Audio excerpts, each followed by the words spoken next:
यहां से होना था ना। आ रहे नहीं लौटा। एकरा चला कोई नहीं पकड़ सकता, लेकिन लड़का न चलाओ, माथा पर लिखा रहता नहीं आता है। पराध्वनिक, पराध्वनि का उपयोग धातु के ब्लॉक में दरार का पता लगाने, कल बता दिया था आपको। आंतरिक कर्ण में, ये चला इस बार का बीपीएससी टीआरई का क्वेश्चन है। बीपीएससी टीआरई का क्वेश्चन है, गौर फरमाइएगा क्या कहता है। आंतरिक कर्ण में कर्णावर्त द्वारा दाब परिवर्तनीय को विद्युत संकेतों में परिवर्तित कर दिया जाता है। इसमें लड़का ने धुन मारा कि दाब को ध्वनि ऊर्जा में बदला जाता है। जब सेम प्रेशर होगा ना तो दाब को किसमें बदला जाता है? विद्युत संकेतों में बदला जाता है। किसमें बदला जाता है? विद्युत संकेत। लेकिन लड़का को क्वेश्चन पूछा इस बार बीपीएससी टीआरई 3.0 में कि कान में जो ध्वनि आती है ना, तो उसको हम लोग, जो कंपन आता है उसको हम लोग किस ऊर्जा में बदलते हैं? लड़का हमारा कंपन को ध्वनि में बदलते तब ना सुनाई देता है। नहीं, कंपन को हम लोग किसमें बदलते हैं? विद्युत संकेतों में परिवर्तित करते हैं। तो कहते हैं कान में जो कंपन आता है उसको हम लोग किसमें बदलते हैं? विद्युत संकेत में। किसमें बदलते हैं? अब विक्षोभ गमन का कारण ध्वनि वायु में गमन करता है। अगर विक्षोभ क्या है, आज ही हम सुबह में पढ़ाए हैं कि कोई भी तरंग अगर विक्षोभ के कारण आगे बढ़ता है, जैसे आप पानी में मार दीजिए पत्थर, पानी में क्या मार दीजिए? पानी मार दीजिएगा पत्थर, तो ऐसे करके आगे बढ़ता है, उसको विक्षोभ कहते हैं। क्या कहते हैं उसको? तो ध्वनि के लिए तो माध्यम चाहिए, ध्वनि बिना माध्यम के जाएगा। तो ध्वनि के गमन के लिए किसकी आवश्यकता है? विक्षोभ के गमन की आवश्यकता होती है। कहते हैं विक्षोभ गमन के कारण ही वायु में गमन, ध्वनि गमन करता है। या कभी कभी दे देता है चला कि ध्वनि जो है वो संपीड़न एंड विरलन के कारण आगे बढ़ती है। संपीड़न एंड विरलन के कारण आगे बढ़ता है। या कभी कभी देखो संपीड़न और विरलन को ही ना प्रत्यास्थता कहते हैं। या दे देगा प्रत्यास्थता के कारण आगे बढ़ता है। प्रत्यास्थता के कारण आगे बढ़ता, या किसके कारण आगे बढ़ता है? विक्षोभ के कारण आगे बढ़ता है। विक्षोभ के कारण, विक्षोभ के, अरे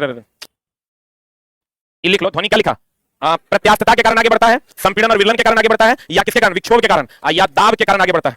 या दाब के कारण आगे बढ़ता है, या दाब के कारण आगे बढ़ता, विक्षोभ के कारण आगे बढ़ता, संपीड़न के कारण आगे बढ़ता, संपीड़न और विरलन के कारण आगे बढ़ता, प्रत्यास्थता के कारण आगे बढ़ता, या विक्षोभ के कारण आगे बढ़ता। ये सब आंसर हो जाएगा। बोलेंगे विक्षोभ, प्रत्यास्थता, संपीड़न और विरलन। एक चीज और ध्यान रखना चला, ध्वनि जो है, ध्वनि दाब तरंग है, लेकिन दाब पर निर्भर नहीं करता। लेकिन दाब पर निर्भर नहीं करता। ध्वनि दाब तरंग है लेकिन दाब पर निर्भर नहीं करता। बोलेंगे जैसे किसी का नाम आम कुमार है, ऐसा थोड़े आम खा के जिंदा रहेगा। ध्वनि का नाम दाब तरंग है लेकिन वो दाब पर निर्भर नहीं करता।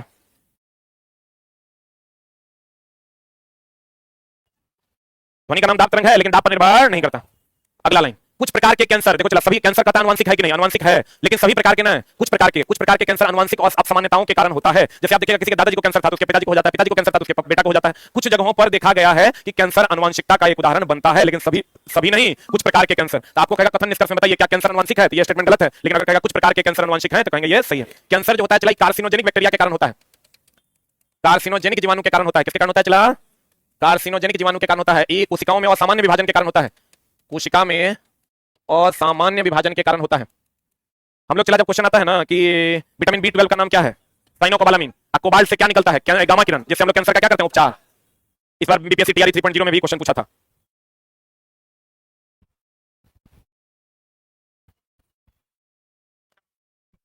हो गया?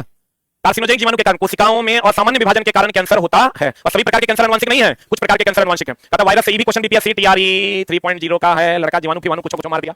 वायरस से होने वाला सामान्य रोग है खांसी, जुकाम, इन्फ्लुएंजा, डेंगू, एड्स। और वायरस जनित रोगों का इलाज नहीं होता है, केवल टीकाकरण ही संभव है। क्लियर है? तो कहते हैं वायरस से होने वाले सामान्य खांसी, यही क्वेश्चन था। अगर आप देखेंगे 6 to 8 में क्वेश्चन पूछा था कि बताओ खांसी जुकाम क्या होता है, ये लड़का जीवाणु मार के आया है, जिसका क्वेश्चन हमारे पास आया था, जीवाणु मारल था। वायरस ये तो सब जानता होगा चला, खांसी जुकाम भी, इन्फ्लुएंजा भी, डेंगू भी, एड्स भी, ये सब कैसा डिजीज है? वायरस। टाइफाइड, हैजा, क्षय रोग, एंथ्रेक्स बैक्टीरिया से होता है। कौन बैक्टीरिया से? और कहता है स्टेफाइलो से होता है। कौन बैक्टीरिया से? और कहता है स्टेफाइलोकोकाई बैक्टीरिया मुहासे का कारण होता है। जो मुहासा वगैरह होता है ना, वो इसी बैक्टीरिया के कारण होता है।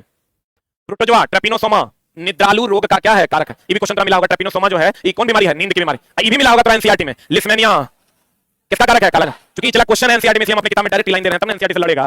ये बात पढ़ लेगा तो लड़का का क्वेश्चन बन जाएगा। लिस्मेनिया किसका कारक है? कालाजार। ट्रोपिनोसोमा निद्रा का। फिर कहता है कवक बैक्टीरिया। अब एक बात पता चला, हम लोग जो बैक्टीरिया से लड़ने के लिए जो पहला एंटीबायोटिक का निर्माण हुआ था, कौन किया था? किया था अलेक्जेंडर फ्लेमिंग। किससे? कवक से। क्योंकि कवक में बैक्टीरिया को मारने की क्षमता होती है। बोलेंगे पेनिसिलियम ट्यूटेनियम से ही बनाया था पेनिसिलिन। पेनिसिलियम ट्यूटेनियम क्या था? कवक था। इसका मतलब कवक किसको मार देता है? बैक्टीरिया को। बोले नहीं करेगा। अलेक्जेंडर फ्लेमिंग ने पहली बार क्या बनाया था?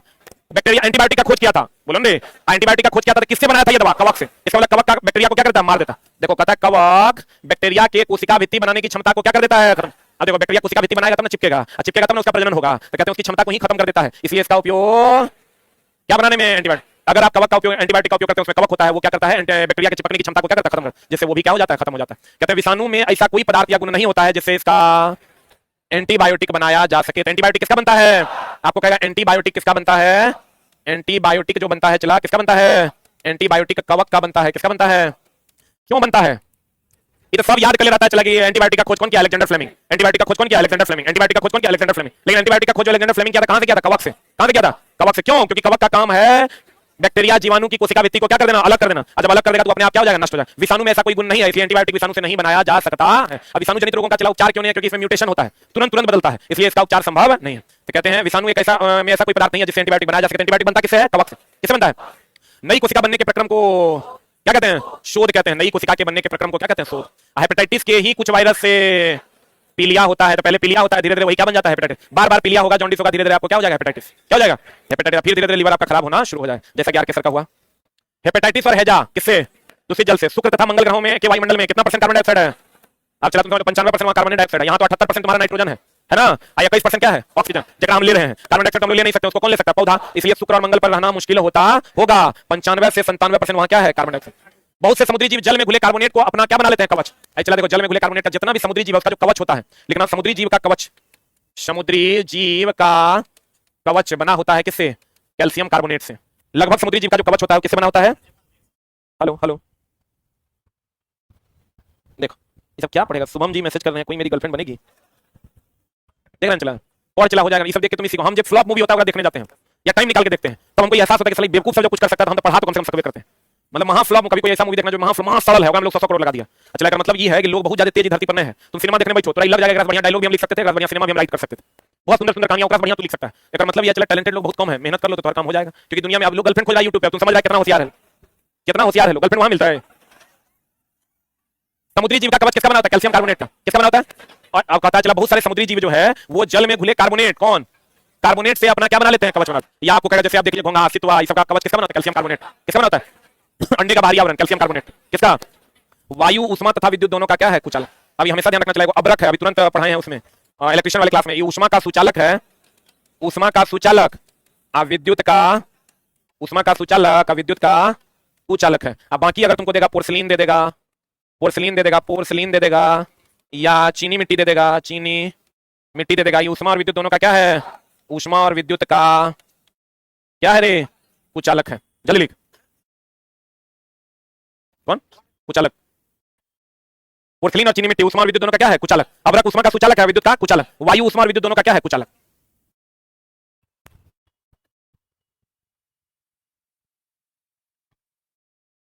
टर्नर ट्रेड का पूरे भारत में 3 गो सीट है। ये सब कौन ही फालतू ट्रेड सबसे बुक एवलर का जाएगा सर, बुक बाइंडर का, मतलब छोटा बुक बाइंडर कौन ट्रेड है? ट्रेड चला या तो इलेक्ट्रिशियन से करवाओ या फिटर से। बूढ़ा सुड़ा हो गया है तब डीजल से। मैंने तो पहला choice electrician, next choice fitter. लड़की है तो 100% इलेक्ट्रिशियन। ऐसा नहीं कि फिटर होगा तो नहीं होगा, लेकिन कोशिश करना है। हो गया? अरे वाह। चांद पर वायुमंडलीय ताप का रेंज कितना होता है? मई पर वायुमंडलीय ताप का रेंज कितना होता है? -120 से कितना? 110। -120 से 110। अभी ने कहना 120 से 110 माइनस है। -120 से कितना? 110। कहता वायु की गति दाब प्रवणता पर आधारित है। बात पता चला, इसको कहते हैं प्रेशर ग्रेडियंट। हमको ये बताओ, ये high pressure to low pressure, जैसे हम लोग क्या कहते हैं, क्वेश्चन वही है जो तू पढ़ा हुआ है, जिसका नॉलेज ऑलरेडी तुम्हारे पास है। हम लोग कहते हैं बैरोमीटर में अगर पाठ्यांक नीचे गिरेगा, नीचे गिरेगा मतलब दाब कम की ज्यादा, तो दाब कम होगा तो आंधी तूफान आएगा। अगर एकाएक नीचे गिर जाएगा तो यहाँ दाब कम ना, दाब क्या, तो दाब कम होगा तो आंधी तूफान आएगा, आंधी तूफान आएगा। इसका मतलब जो है हवा का जो गति है, जो बहना है, सारी हवाएं इधर की ओर बहने लगेंगी।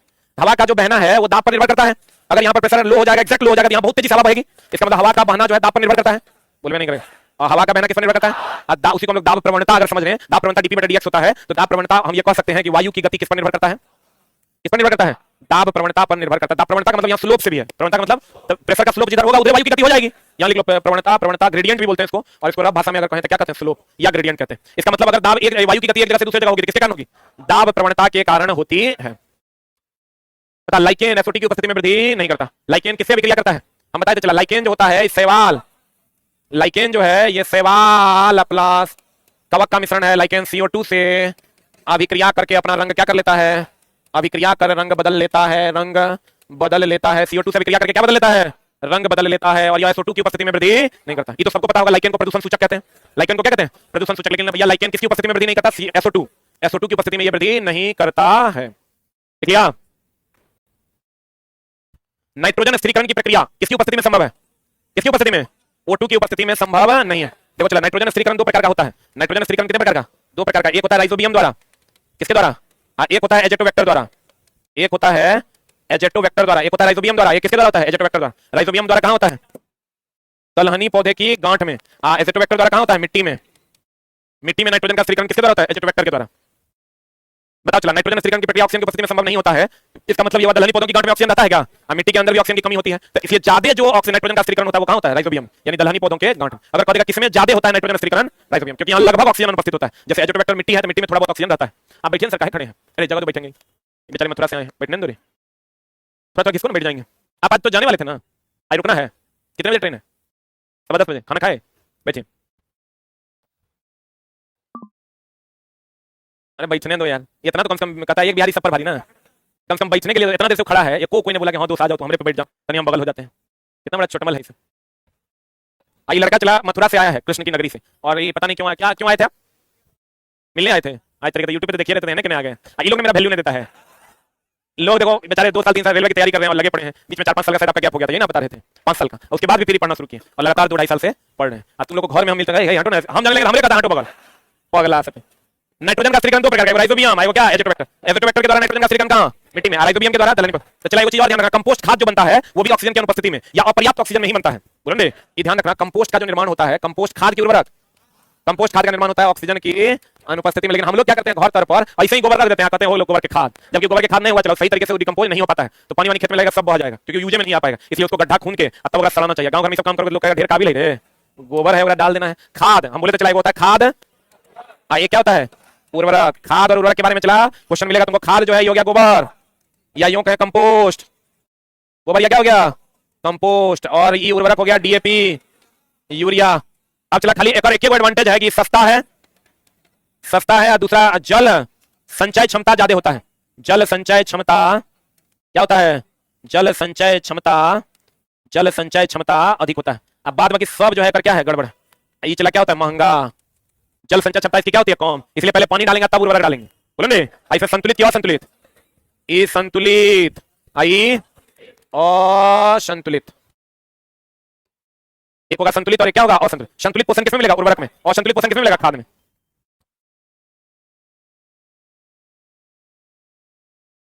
तो एक पर एक चला काबिल है। वो लड़का मैसेज करता लिख रहा है, जितना आपका लाइव स्टूडेंट रहता है सर उतना तो वैकेंसी नहीं है। ये इसका कहना है। ये छोटा तुम समझो कि हर साल अभी तुमको जिस साल से रेलवे अनाउंस किया है 70,000 अप्रॉक्स वैकेंसी मिलेगा हर साल। 60 to 70,000 हर साल वैकेंसी मिलेगा। क्या उतने बच्चे लाइव हैं? अब सब हम 100 बार जोड़ा दिए हैं। 6,000 एलपी हो गया, 9,000 टेक्नीशियन हो गया, 9 चौ कितना 15, कम से कम 20 से 25,000 ग्रुप डी ले लो। इतना भी बेशरम नहीं होगा, ग्रुप डी 9,000 से कम दे देगा। 25 15 कितना हो गया? 40। कम से कम 10,000 under graduate level, 10,000 graduate level, 6 या 6,000 ले लो, 12,000 हुआ, कितना हो गया? 52,000 हो गया। बोलो ने आरपीएफ 4,000 कितना हुआ? 56,000 हो गया। इधर तुम स्टेट लेवल का 10-15-20,000 ले लो। खाली अकेले रेलवे 56 से 60,000 वैकेंसी तुमको हर साल देगा, हर साल। इधर बीएसएससी तुम्हारा 12,000 अप्रॉक्स है, और अभी देखो कोर्ट वाला वैकेंसी का बहुत जल्द काम होना होगा, तुम लोग भर में किया होगा। ग्रेजुएट लेवल आ रहा है तो चला वैकेंसी 60 से 70,000। तुम क्या चाहता है? 10 लाख आएगा तब तो नौकरी लेगा। वैकेंसी इतने आएगा, और अगले साल फिर वैकेंसी जनवरी फरवरी में आएगा एलपी का, फिर ऐसे ही टेक्नीशियन का आएगा। तो ये वैकेंसी आ रही चला, तुम समझ लो 5 बार रेल मिनिस्टर बोल चुके हैं ये बात। अभी 8 दिन पहले ललन टॉप पे भी बोले, ये बात पूरा घिना गया है, और अब रेलवे ऐसा रिस्क नहीं लेगा। इसलिए चुपचाप पढ़ो, फालतू के वक्त होती है। अब जो पढ़ने वाला होगा वो भी लिख रहा होगा, आज कोको को करने वाला छोटा कोको करेगा। खाद में कार्बनिक पदार्थ की मात्रा, खाद में कौन पदार्थ की मात्रा? कार्बनिक। अब कहोगे कार्बनिक पदार्थ क्या होता है? कार्बनिक पदार्थ उसको, जैसे गोबर ले लो तुम, तो गोबर से मीथेन निकलता है, गोबर में बायोगैस हुआ, बायोगैस में सबसे अधिक मीथेन, और मीथेन बोले तो CH4, CH4 बोले तो कार्बन। बोले नहीं करे। एक बात बताओ, चला ये समझ समझ के समझोगे तब होगा काम। अगर हम लोग यूरिया देते हैं, डीएपी देते हैं, या यूरिया देते हैं, या जिंक देते हैं, तो यूरिया देते हैं NH2 CONH2, इसमें मैक्सिमम परसेंटेज किसका होता है? कार्बन, नाइट्रोजन का 46%। कितना परसेंट? जिंक डालते हैं इसमें कार्बन है या नहीं है? बोले नहीं करेगा। इसमें जो गोबर गैस डालते हैं, कंपोस्ट डालते हैं, इसमें चला कौन है? मीथेन। इसका मुख्य अवयव मीथेन है। अब मीथेन का मुख्य अवयव क्या है? कार्बन। इसलिए हम कहते हैं खाद जो है ये कार्बनिक पदार्थों की मात्रा अधिक रखता है। फिर कहते हैं खाद में अल्प मात्रा में पोषक होता है कि प्रबल मात्रा में? अल्प मात्रा में पोषक होता है। उर्वरक में संतुलित मात्रा में सभी पोषक होते हैं, इवन परसेंटेज जो बोरा पर लिखा रहता है, देखा ना? कहते हैं क्रमिक पूर्व नियोजित तरीका से किया गया खेती को क्रम में, जैसे पहले जिस खेत में गेहूं हुआ, अगला फसल उसका दाल का लेंगे, दाल के बाद फिर धान का लेंगे, क्रमिक रूप से होना चाहिए, बीच में दाल का फसल होना चाहिए। ऐसे फसल को हम लोग क्या कहते हैं? फसल चक्र। क्रमिक होना चाहिए, आप पूर्व नियोजित होना चाहिए। तुम देखना गांव घर में एक खेत में तुम बार बार पटवा लगा दो, गेहूं लगा दो, नहीं होगा, अगला फसल कमजोर हो जाएगा। लेकिन उसमें पहले गेहूं लगाया, अगला बार दलहन लगाओ, तो वो फसल तुम्हारा बहुत ज्यादा फ्रूटफुल दिखाई देगा। कोनो खेत में देखना पहली बार केला लगा दो, बता हो जाएगा। पहली बार खेत में आज तक पटवा नहीं हुआ, वो पटसन लगा दोगे, खूब बढ़िया हो जाएगा। लेकिन अगला बार फिर बार बार पटवे लगाओगे, बार बार केले लगाओगे, झर्री रहते केला होगा। तो चला इसलिए कहते हैं क्रमिक भी होना चाहिए, आप पूर्व नियोजित भी होना चाहिए। क्रमिक भी होना चाहिए, पूर्व नियोजित भी होना चाहिए। अगला, अरे यार ये अब ये होना। अगला अगला अगला फसल में कीट को कम करना, बचाओ, क्या कहलाता है? क्या कहलाता है? धूमक कहलाता है। धमकना है, क्या कहलाता है? चला धूमक कहलाता है। क्या कहलाता है? धूमक या घूमक कह दो। फसल में कीट को कम करना या बचाओ क्या कहलाता है? घूमक कहलाता है। क्या कहलाता है? घूमक कहलाता है। फिर कहता गाय, वास इंडिका सुना है ना, भैंस वास बुटेलिस या भारतीय नस्ल का है, ये पूछता है तो याद रखना। विदेशी नस्ल जैसे जर्सी, ब्राउन स्विस इत्यादि। और देसी नस्ल में रेड सिंगी, साहिवाल। साहिवाल हमारा देसी नस्ल है।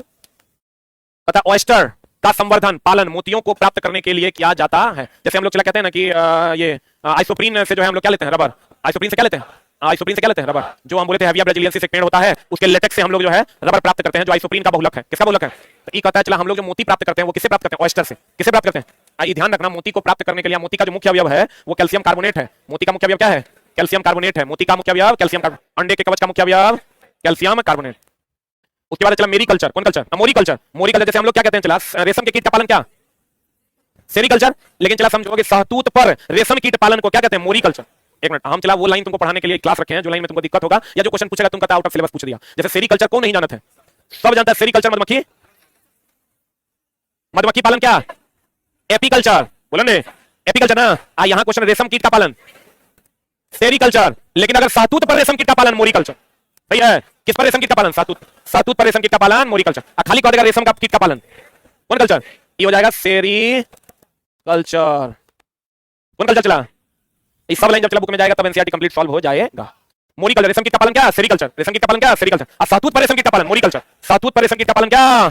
मोरीकल्चर। मैरीकल्चर। मोरीकल्चर और मैरीकल्चर अलग अलग है। मेरीन सुना है? मेरीन ड्राइव नहीं रे, मेरीन मतलब सबमरीन सुना है, जो पानी के अंदर चलता है, उसी से आया है मेरीन कल्चर, समुद्री जीवों का संवर्धन। मोरीकल्चर और मेरीकल्चर अलग अलग है। मोरीकल्चर हो गया सहतूत पर रेशम का पालन, अब मेरीकल्चर हो गया समुद्री जीव का संवर्धन। ये दोनों एनसीईआरटी में दिया हुआ है। कहता है कतला मछली जानते हैं? कतला, देखो हम लोग कतला कतला कहते हैं। देखो कुछ मछली जो है चला पानी के सतह पर भोजन करता है, कुछ बीच में भोजन करता है, कुछ नीचे करता है। बोलो ने कतला मछली ले लो, या रेहू जानता है ना, या उसको जो कहते हैं कार्पल मछली जिसको हम लोग कहते हैं। ये तीनों मछली का अलग अलग लेवल है, एगो सतह पर भोजन करता है, एगो बीच में, एगो नीचे। बोलो ने तो हम लोग जो कतला कहते हैं, कतला जानते हैं? कतला रेहू रे, उसको कतला मछली जल की सतह से अपना भोजन प्राप्त करते हैं। जल की कहां से? सतह से। कहता है रेहू मछली तालाब के मध्य क्षेत्र से अपना भोजन करता है। मृगल और कोमल कार्प तालाब की तली से भोजन प्राप्त करते हैं। बोले इसी को हम लोग कॉमन कार्प भी कहते हैं गांव घर में। कॉमन कतला को हम लोग कतला भी कहते हैं। तो कतला जो होगा कहां पर? सतह में। कहां पर? ये अगर पानी है चला तो यहां कौन भोजन करेगा? कतला। यहां बीच में रोहू, और सबसे नीचे मृगल और कोमल कार्प। बोलो हाँ, इसको अलग से लिख लो एक जगह पर, एक बार खाली देख लेना। रोहू लोगे तो चला, इसलिए रोहू को जो है ना गहराई में ही रख सकते हैं आप, बहुत कम पानी में रखिएगा मर जाएगा। गांव घर में देखना पानी घटता है, रोहू अपने मर के तैरने लगता है, एकदम पानी सुखाने सुखाने पर होगा। वो जो लगता है करिया गरई कबई सिंगी वो अमर है, जब तक पानी नहीं खत्म होगा कीचड़ो रहेगा तो बचल रहेगा। होली देखो सब वैरायटी फ्लेवर अवेलेबल करता है सर। होली छुट्टी कब?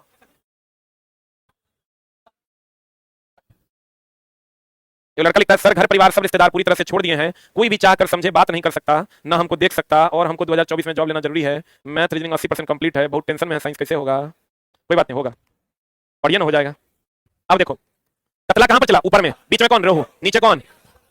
अब ज्वार बाजरा में तो सब जानता है चला कार्बोहाइड्रेट, हम लोग जानते हैं चावल में कार्बोहाइड्रेट। चावल में क्या? कार्बोहाइड्रेट। तो चला ज्वार बाजरा में भी क्या? कार्बोहाइड्रेट। ज्वार बाजरा में मुख्यतः कार्बोहाइड्रेट, मुख्यतः क्या? कार्बोहाइड्रेट। कहता फूलगोभी में कैल्शियम और फास्फोरस का प्रमुख स्रोत है कौन? फूलगोभी। अल्लाह जब क्वेश्चन तो याद करके जाता है, पालक में आयरन, पालक में आयरन, पालक में आयरन, पालक में आयरन, गाजर में विटामिन ए, गाजर में विटामिन ए, गाजर में विटामिन ए। अब वहां पूछो तो फूलगोभी में सारी आउट ऑफ सिलेबस। फूलगोभी में कैल्शियम और फास्फोरस, तो याद करके जाएगा सेरीकल्चर, वहां रहेगा मोरीकल्चर, मेरीकल्चर, मामला हो जाता है गड़बड़। फूलगोभी में कैल्शियम और फास्फोरस, ज्वार बाजरा में कार्बोहाइड्रेट। पृथ्वी गर्म होती है किसके द्वारा? विकिरण। इचला हम बार-बार कहते हैं बच्चों को कि बच्चे पृथ्वी सूर्य की ऊष्मा जो पृथ्वी तक पहुंचती है वो कौन विधि द्वारा?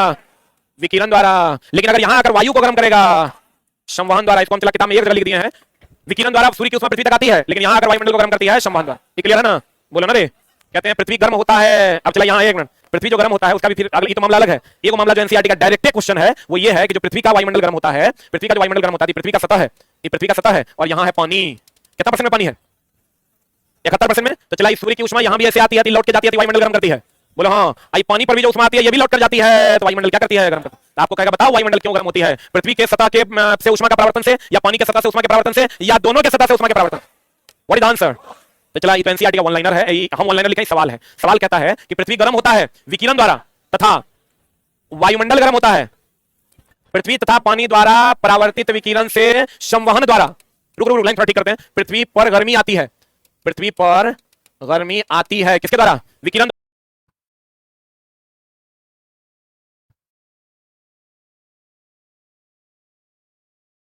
हो गया? साइंस नॉलेज सीरीज का जो वीडियो है चला अभी तक हम 4 से 5 डाले हैं, बहुत जल्द उसके कितने लोग उसका वीडियो देखे हैं? 5। जो लोग नहीं देखे हैं, एक साइंस नॉलेज करके प्लेलिस्ट बना हुआ है, अभी उसका फिर नेक्स्ट वीडियो आ जाएगा। साइंस नॉलेज करके, साइंस ज्ञान करके एक सीरीज आता है। अगर आप रियल में सिंसियर स्टूडेंट हैं तो साइंस ज्ञान सीरीज को जरूर फॉलो कीजिएगा। हम कभी कभार उसका वीडियो एक एक करके डालेंगे। अभी एग्जाम तक में हम कोशिश करेंगे मैक्सिमम वीडियो डालने का, और उस वीडियो में एक दिन 10 मिनट का क्लास कीजिएगा। जो सबसे टफ या उल्टा टॉपिक होता है उसका वीडियो हम डालते हैं, वो आपका 10 मिनट में वो टॉपिक आपका कंप्लीट हो जाएगा। जब वीडियो आता है तो चैनल पे ध्यान रखिए, नोटिफिकेशन आएगा तो आप उस सीरीज को जरूर फॉलो कीजिए। जो लोग अभी नहीं देख पाए हैं तो उसका साइंस ज्ञान का प्लेलिस्ट बना हुआ है, प्लेलिस्ट में जाइए और प्लेलिस्ट में खोज के आप उसको देख लीजिए। और भी वीडियो उसके बहुत जल्द आने वाले हैं, हमको याद नहीं रहता, वीडियो ऑलरेडी बना हुआ है, उसको अपलोड कर देंगे। सीरीज का नाम क्या है? साइंस ज्ञान सीरीज। उससे चला होगा क्या, उस दिन आपका वो वाला टॉपिक कंप्लीट हो जाएगा। 10 मिनट आप अगर देखोगे तो वो कंप्लीट टॉपिक आपका फिनिश हो जाएगा। पता चला, कहते हैं पृथ्वी पर गर्मी आती है किसके द्वारा? विकिरण द्वारा। और वायुमंडल गर्म होता है पृथ्वी और पानी से द्वारा परावर्तित विकिरण से किसके द्वारा? संवहन द्वारा। कहता है जीवाणु द्वारा नाइट्रोजन स्थिरीकरण की क्रिया में जल तथा ऑक्सीजन की उपस्थिति में संभव है कि नहीं है? नहीं है। कहता वाष्पोत्सर्जन में कार्बन चक्र के तहत, पता वाष्पोत्सर्जन कहां होता है? पादप में। अरे पादप में होता है, बाकी जगह तो वाष्पीकरण होता है। जब ये वाष्पोत्सर्जन का मतलब पत्तियों के रंध्र से, पत्तियों के रंध्र से, इसमें कार्बन चक्र होता है क्या? कार्बन चक्र के तहत नहीं होता है। ये चला आपका फोटोसिंथेसिस है। कहते हैं ओजोन छिद्र, भी क्वेश्चन जो है एनसीईआरटी का क्वेश्चन है। ओजोन छिद्र का अर्थ है ओजोन परत का पतला होना। ओजोन छिद्र किसके द्वारा होता है? क्लोरोफ्लोरोकार्बन। ओजोन छिद्र होता है क्लोरोफ्लोरोकार्बन। क्लियर है? ओजोन छिद्र का मतलब ओजोन परत का क्या हो जाना? पतला। क्या होना? ये मिला होगा आपको एनसीईआरटी में क्वेश्चन। ये मेरे किताब में लाइन नहीं है, अब जब आएगा तो ये लाइन बन के आएगा। हाँ, क्वेश्चन में है, क्वेश्चन है। बंजर सेल पर लाइकेन की वृद्धि के बाद मॉस की वृद्धि होती है। बंजर सेल अगर है चला तो उसमें पहले लाइकेन बनेगा, लाइकेन के बाद क्या बनेगा? मॉस बनेगा। मैग्नीशियम रिबन, चला खूब पूछता है क्वेश्चन। मैग्नीशियम रिबन जो है ये जब जलेगा तो क्या बना देगा? एमजीओ। एमजीओ का रंग कैसा होता है? सफेद। खूब पूछता है क्वेश्चन, एनसीईआरटी में दिया हुआ भी है। मैग्नीशियम रिबन के दहन से श्वेत ज्वाला के साथ जलता है। किसके साथ जलता है? मैग्नीशियम रिबन जो है उसका दहन जो होता है वो किसके साथ होता है? श्वेत ज्वाला के साथ होता है। ये लिखता है सर आप एक ही कपड़ा पहन कर आते हैं क्या?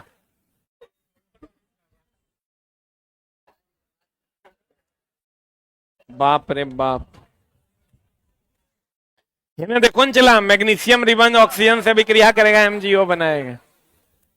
कैसा रंग होगा? सफेद। अब चलो देखो, ये लाइन तो इतना दर्दनाक है ना, तो दिल को छल्ली छल्ली कर देगा। देखो एक मिनट, बढ़िया समझना, तब समझ में आएगा। एकदम गूढ़ ज्ञान है चलाई। अधातु के ऑक्साइड, अधातु के ऑक्साइड होते हैं अम्लीय। क्या होते हैं? धातु के ऑक्साइड होते हैं। आज का सबसे बेहतरीन कॉन्सेप्ट यही होगा। धातु के ऑक्साइड क्या होते हैं? क्षारीय। हम जानते हैं चला कि अम्ल क्षार मिल जाएगा तो क्या बना देगा? लवण। और क्या बना देगा? जल।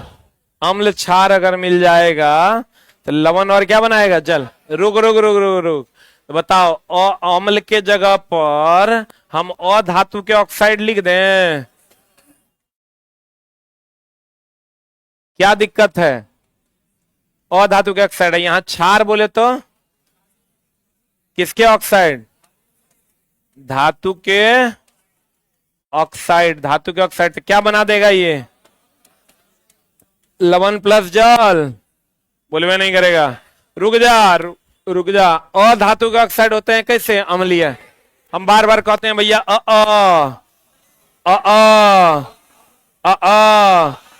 लेकिन देखो धातु के, एक मिनट, धातु के ऑक्साइड जब अधातु के ऑक्साइड से विक्रिया करें, या इसको हम ऐसे बोल सकते हैं अधातु के ऑक्साइड क्षार से विक्रिया करेगा, लवण और जल देगा। या यूं कहें धातु के ऑक्साइड अम्ल से अभिक्रिया करेगा, लवण और जल देगा। क्योंकि ये और ये बराबर है और ये बराबर है। बोलवे नहीं करेगा। पहले अगर लिख लो फिर बतियाते हैं।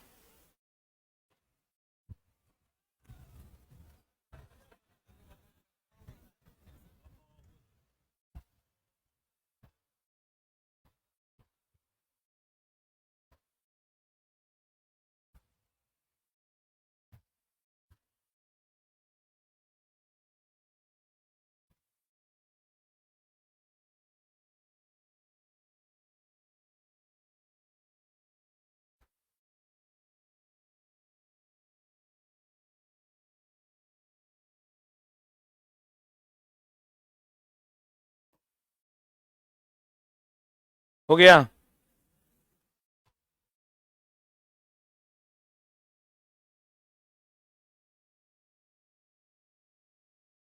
हो गया? जल्दी लिख।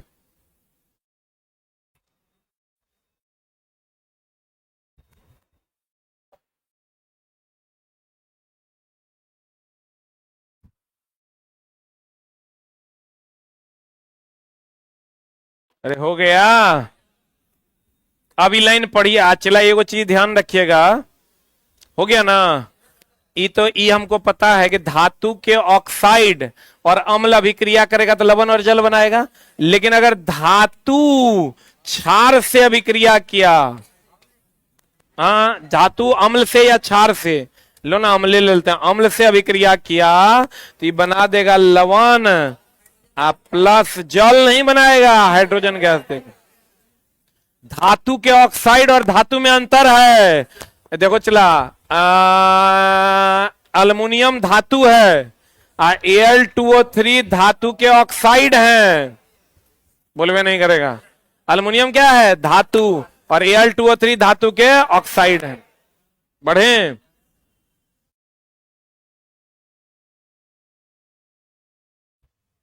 बढ़े रे। धातु अम्ल से अभिक्रिया करेगा, लवण और हाइड्रोजन गैस देगा, बोलो हाँ। धातु के ऑक्साइड यानी क्या? क्षार, क्षार अम्ल से अभिक्रिया करेगा, लवण और क्या देगा? जल। तो लड़का तो खाली याद कर ले, अम्ल क्षार से अभिक्रिया करेगा, लवण और जल दे। लेकिन अब जानिए धातु के ऑक्साइड कैसे होते हैं? क्षारीय, क्षार अम्ल से अभिक्रिया करेगा, लवण और जल। या यहां देता क्षार और धातु के ऑक्साइड, तो अधातु के ऑक्साइड फिर अम्लीय हो जाता, तो क्षार और धातु के ऑक्साइड से भी अभिक्रिया करेगा, लवण और जल। लेकिन जब धातु अम्ल से अभिक्रिया करेगा, धातु के ऑक्साइड अम्ल से अभिक्रिया करेगा, बस एक रे डिफरेंस है, बोलन रे।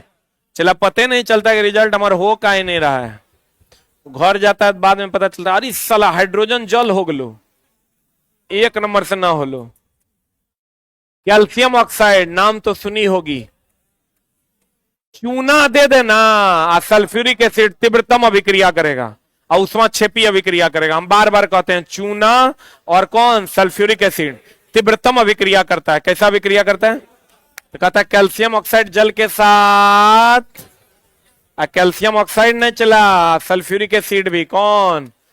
सल्फ्यूरिक एसिड भी जल से तीव्रतम अभिक्रिया करता है।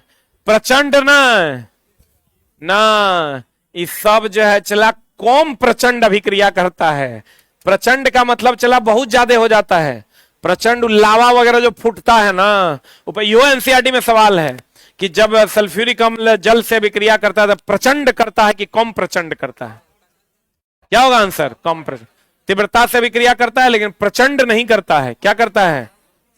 कम प्रचंड अभिक्रिया करता है। कैसा अभिक्रिया करता है? चला कैसा अभिक्रिया करता है? कम प्रचंड अभिक्रिया करता है। ये भी क्वेश्चन आपको मिलेगा कि बताइए चूना जल से अभिक्रिया करता है, सल्फ्यूरिक एसिड जल से अभिक्रिया करता है, क्या ऐसा अभिक्रिया करता है? प्रचंड कि कम प्रचंड? कम प्रचंड। प्रचंड का मतलब लावा हो गया। चला प्रचंड का मतलब क्या हो गया? लावा। कंपोस्ट का बनना भी एक प्रकार का, कभी अगर तुम गोबर खोदा होगा अपने से, कुदाली लेके गरम गरम लगता है, खोदा है, पैर दो पैर कुदाल लेकर चढ़ाया है ट्रैक्टर पे? नहीं चढ़ाता तो जानता हूं, गोबर में जो पैर रहता है गरम गरम लगता है। जैसे चूना में पानी डालोगे गरम गरम, जैसे अम्ल में पानी डालोगे गरम गरम, वैसे ही कंपोस्ट खाद में हाथ डालोगे गरम गरम। इसका मतलब गरम गरम मतलब गर्मी देगा, और देगा मतलब उसमें क्षेपी। बोलेंगे तो हम लोग कहते हैं चूना, चूना प्लस पानी, और क्या है? और कौन है रे? अम्ल प्लस पानी, और क्या रे? अरे और क्या रे? सीमेंट प्लस पानी, सीमेंट प्लस क्या? पानी। सब कौन अभिक्रिया है? ऊष्मा क्षेपी। अभी बुझ लो कि गोबर जो है कंपोस्ट भी क्या है? ऊष्मा क्षेपी अभिक्रिया है। देखो भाई मेरा पूछा साइंस का कौन सा बुक ले बताइए, पूरा दुनिया को पता है, क्या पता नहीं है। किताब का नाम है चला एसके झा सामान्य विज्ञान। इस 700 ऑनलाइन जाने के बाद पूरे भारत में इससे बेहतर किताब नहीं रह जाएगा। अभी भी नहीं है। अभी कितने लोगों के रूम में है किताब एसके झा सामान्य विज्ञान? इस जलवा है अपना, उसके बिना लोगों का रूम अधूरा है। किसी रूम में चला अभी अभी जो सिचुएशन है करंट, कोई किताब रहे ना रहे, एसके झा सामान्य विज्ञान रहे करेगा। अभी कुछ नहीं, 700 ऑनलाइन डालेंगे, नया एडिशन निकालेंगे, और तब चला 100 पर इतना पढ़ाई दे रहे हैं, इतना पढ़ाई ना दे रहे हैं, कंप्लीट पढ़ लो। कंपोस्ट का बनना भी एक प्रकार का क्या है? ऊष्मा क्षेपी। चूना जल से अभिक्रिया करेगा, अम्ल पानी से अभिक्रिया करेगा, सीमेंट पानी से अभिक्रिया करेगा, कौन अभिक्रिया? ऊष्मा क्षेपी ना। कैल्शियम ऑक्साइड जल से, H2SO4 जल से, तीव्रतम। तीव्रतम में भी प्रचंड की कम प्रचंड? बाहर चला फेरस सल्फेट तो वहां भी आए। ये जो क्वेश्चन जो तरह दिखता है एनसीईआरटी का लाइन है इसलिए दिखता है। अधिकतर तरह दिखता है फेरस सल्फेट को जब गर्म करेंगे तो P2O3 SO2 और SO3 में बदलेगा। मिला ये question ferric oxide sulphur dioxide sulphur trioxide मिलेगा। क्वेश्चन एनसीईआरटी का है और इस बार भी एग्जाम में पूछा था फेरस सल्फेट के क्रिस्टल को गर्म करने पर या हरे रंग का फेरिक ऑक्साइड में चेंज हो जाता, लेड नाइट्रेट को गर्म करने पर NO2 कैसा रंग का? भूरा रंग का। यही जो लेड नाइट्रेट गर्म करोगे तो यहां जो NO2 बनेगा कौन रंग का बनेगा? कौन रंग का बनेगा? भूरा रंग।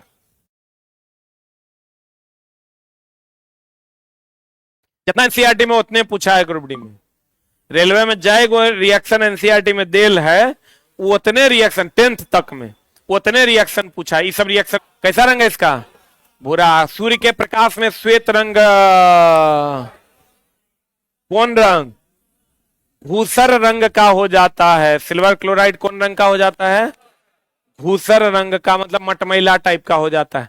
अब प्रकाश की उपस्थिति में सिल्वर क्लोराइड सिल्वर तथा क्लोरीन में विघटित हो जाता है। आज चला एक बात बताओ, ब्लैक एंड व्हाइट फोटोग्राफ जो पहले बनता था उसमें हम लोग सिल्वर ब्रोमाइड या सिल्वर क्लोराइड का उपयोग करते थे, लेकिन अगर दोनों ऑप्शन में दे देगा तो आंसर मारिएगा सिल्वर ब्रोमाइड। बोलन रे, ब्लैक एंड व्हाइट फोटोग्राफी होता था ना जिसको हम लोग श्याम श्वेत कहते हैं। श्याम मतलब ब्लैक और श्वेत मतलब पीला। ये हो गया ब्लैक एंड व्हाइट फोटोग्राफी में हम लोग सिल्वर क्लोराइड और सिल्वर ब्रोमाइड का उपयोग करते थे, लेकिन इसमें मुख्य रूप से किसका? अगर दोनों में से कोई एक चुनना होगा तो क्या चुनेंगे? सिल्वर ब्रोमाइड, क्योंकि मुख्य रूप से हम लोग किसका उपयोग करते हैं? Silver bromide. लेकिन ब्लैक एंड व्हाइट श्याम श्वेत देता था, लड़का कहता ये को चीज है, श्याम मतलब काला श्वेत मतलब सफेद। ब्लैक एंड व्हाइट फोटोग्राफी में हम लोग इसका उपयोग करते हैं। और हाइपो का भी, किसका? सोडियम थायोसल्फेट जिसको कहते हैं। इसमें लिख लो ब्लैक एंड व्हाइट फोटोग्राफी में हम लोग हाइपो का प्रयोग करते हैं। किसका रे? हाइपो, जिसको हम लोग सोडियम थायोसल्फेट के नाम से जानते हैं। जल्दी लिख।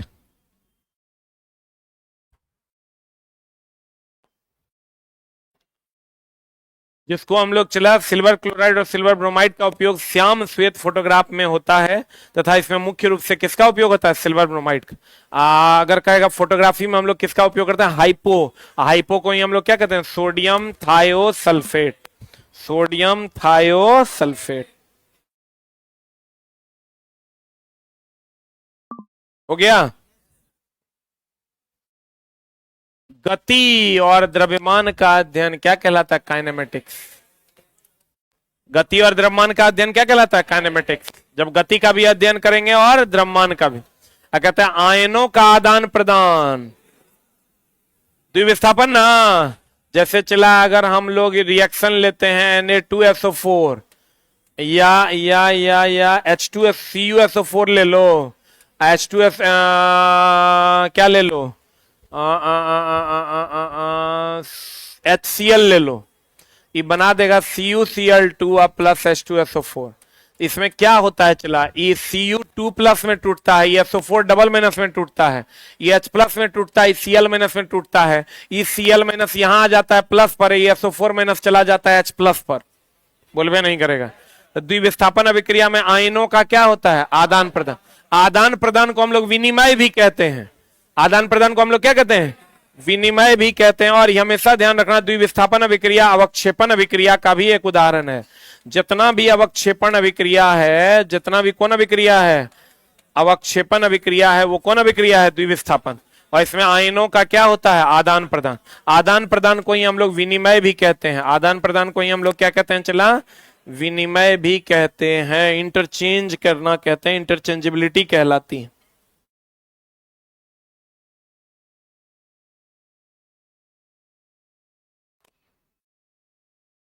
हो गया। आयनों का आदान प्रदान, द्विविस्थापन अभिक्रिया। द्विविस्थापन अभिक्रिया कौन अभिक्रिया है? अवक्षेपण अभिक्रिया। इस सब से चला ना तो बहुत स्ट्रांग हो जाएगा और तुमको चीजें समझ में बहुत तेजी से आने नहीं लगेगी, बहुत तेजी से आने लगेगी। जब आप क्वेश्चन बनाइएगा ना तो वैसी चीजें जो अन्य बच्चों को नहीं समझ में आएगा वो चीजें आप समझने में सक्षम होइएगा। हो गया? अरे हुआ। कॉपर ऑक्सीजन से अभिक्रिया करके कैसा रंग देता है? काला रंग। CuO प्राप्त करता है। कौन प्राप्त करता है चला? कॉपर ऑक्सीजन से प्रतिक्रिया करता है तो CuO प्राप्त करता है और नीला भी देता है। कैसा रंग देता है? कहता है पुनः CuO जब हाइड्रोजन गैस प्रवाही करने पर यह काला परत भूरे रंग में चेंज हो जाता है। पहले Cu जब O2 से विक्रिया करेगा तो कैसा रंग देगा? काला। और जब फिर ओकरा CuO बनाएगा, CuO को फिर हाइड्रोजन से विक्रिया करवाइएगा तो कैसा रंग दे देगा? कैसा रंग देगा? भूरा। अब फिर ही कुछ समय रहेगा तो कैसा रंग दे देगा? हरा। कैसा रंग दे देगा? यानी कॉपर पहले ऑक्सीजन से विक्रिया करेगा, कैसा रंग देगा? काला। कैसा? काला। काला जब फिर ये CuO हाइड्रोजन से विक्रिया करेगा तो कैसा दे देगा? भूरा।